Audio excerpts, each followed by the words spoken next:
just test the trigger real quick? I haven't even put batteries in it yet.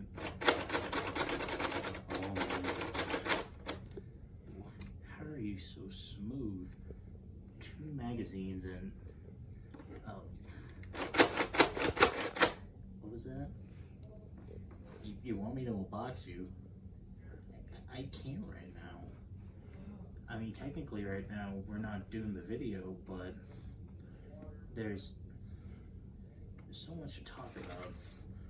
Your smooth trigger, your stock's a little too short, but it's okay, because that's where the batteries go.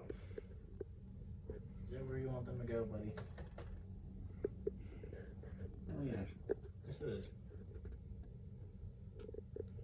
Ah! How long have you been filming? For about a minute now. Cut.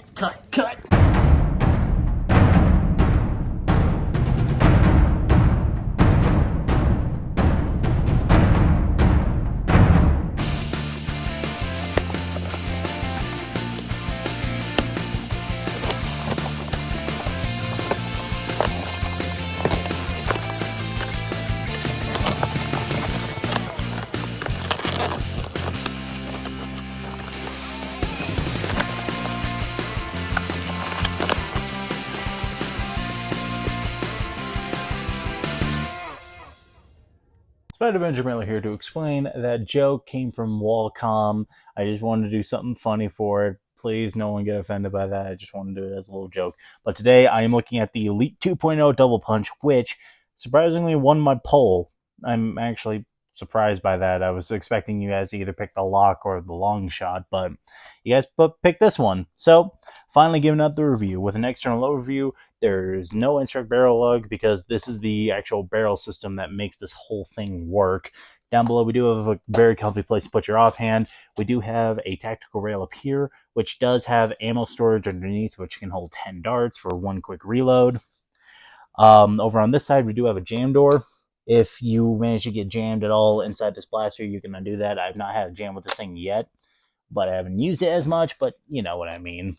Then, of course, down below, we do have the magazines. You have a dual magazine release right here, so if you just need to reload one, or you could just reload both. It comes with two 10 dart included magazines, and they have a nice little 10, just kind of like the Moto Blitz mag with the Nerf on it.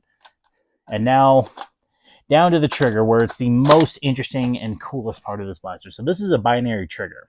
So with the first pull of the trigger, you fire one dart. You finish the trigger pull, and it fires the other. It's a cool binary trigger that is very smooth and a very snappy action if you just go. Well, now I can show out the dart storage. Like that. And give me a second, folks.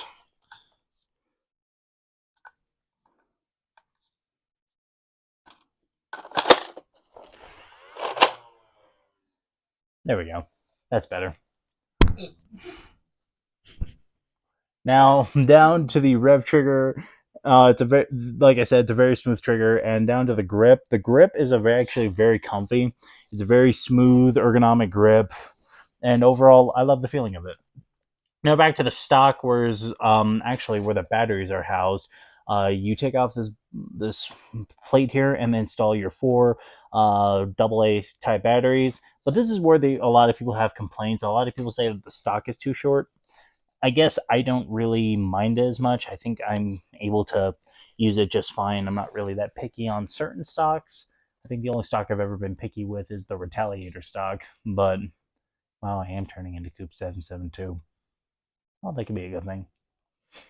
But overall, it's actually not that bad of a stock. I think for a really bigger person with longer arms, this is going to feel short, but it feels okay to me. That is an external overview of the Elite 2.0 Double Punch, but now going over like the ergonomics and balance. This blaster is very light, especially for what's going on. Because as you see from this panel that Nerf painted clear, thank you so much, Hasbro. It's got a lot of gears in this because it has 2 sets of flywheels for each barrel system, and it's surprisingly light. It's a little front heavy, and that just is mainly due to the stock being pretty small and short. But overall, it's a very small blaster. It's pretty much like the Elite 2.0 Rhino Fire, but overall a better ergonomic blaster that's a lot lighter and works more reliably. But enough talking about the blaster, now I will show you it firing. Starting off with the included elite darts, particularly the orange and blue ones that Elite 2.0 has been putting in a lot of the blasters.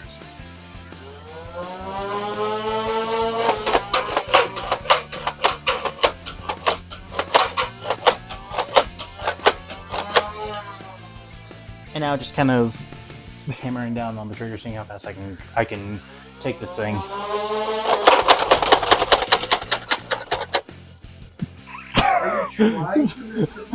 And lastly, just some waffle head darts so I can actually try to hit something, even though that was surprisingly the first 2 times.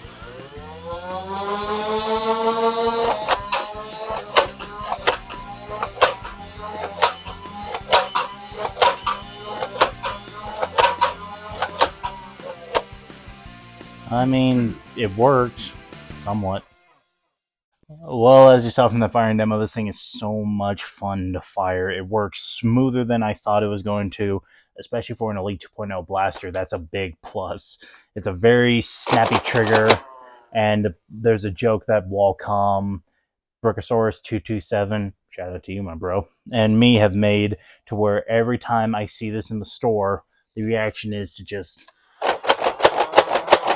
because it's so smooth. Like, I can't... It's very hard to articulate how smooth that binary trigger is, but yeah, no, it's a very well-performing blaster, and I believe around 80 FPS, I think. I can't fully remember. I don't have a chronograph. I probably got to end up getting one here soon. But that is all the objective information I can provide on this blaster. Not in my personal opinion, which is very positive. I love this thing. This is a very solid offering from Nerf. I really hope they're going into the right direction with more innovative blasters that work well. And actually, this one can actually feel really good. There's still a little bit of flex, but that's pretty common with Elite 2.0 now. But it's very solid. This is a very cool blaster, and I'm excited to see what Nerf has for the next upcoming years and towards the end of this year with blasters like the Strife X, which, trust me, I'll think about getting it, but it'd be kind of cool if Nerf could send it to me, but I'm not that lucky. And especially as a Mythical Spider, I was just talking to you about this. How much is that blaster again? A lot. I need a number. 120, if I'm not mistaken. Yeah, $120 for a Strife.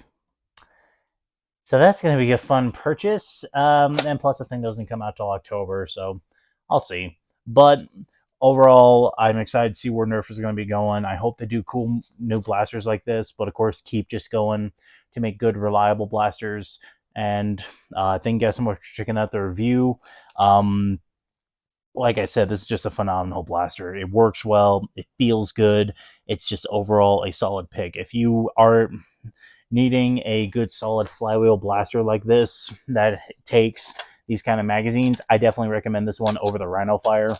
But overall, it's another great blaster on the market. Once again, thank you so much for watching the video. Much love, blast on, stay tactical.